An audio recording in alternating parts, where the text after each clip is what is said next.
បាទហ្សានីកកីឡាករមកពីប្រទេស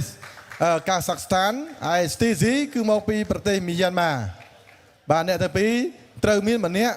បន្តដំណើរទៅកាន់ការប្រកួតវគ្គ16អ្នកចុងក្រោយនៅថ្ងៃស្អែកនិងមានម្នាក់ត្រូវបានគាត់មាន ranking ខ្ពស់ជាង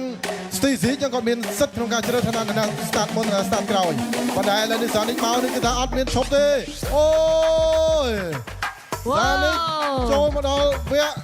1v1 នេះគាត់ហាក់ដូចជាចាប់ផ្ដើមធ្វើបានល្អជាងនៅក្នុងការប្រកួតវគ្គគ្រប់4ទល់នឹង4បាទ 10 seconds remaining. ឥឡូវនេះ Sonic បាទត្រង់បានមួយ 2,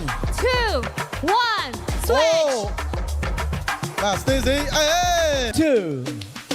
Sonic បាទ Sonic របូតបាល់មួយ7គៀប7អូលាប់ដេកទទួលត្រង់បាល់ស្អាតណាស់ Sonic កីឡាករមកពីកាហ្សាក់ស្ថានបាទអើយ Sonic ដាក់បាល់ឡើងលើដើរលើអាកាស 10 seconds remaining. 10វិនាទីចុងក្រោយ Sonic បាទ 3, 2, 1, switch. បាទដំណាក់កាលទៅមកដំណាក់កាលគឺថាល្អមែនតើបាទឥឡូវនេះបាទសិនវិញដង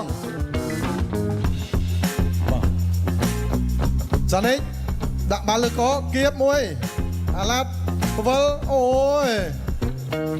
បាទអង្គុយត្រេះ Sonic អង្គុយត្រេះគៀបពវល1 2 10 seconds ទទួលបាល់ remaining. អូយអើរើបន្តិចអត់បញ្ហាបាទ Sonic អីទៅ 3, 2, 1. ជុំចុងក្រោយសម្រាប់ Steezy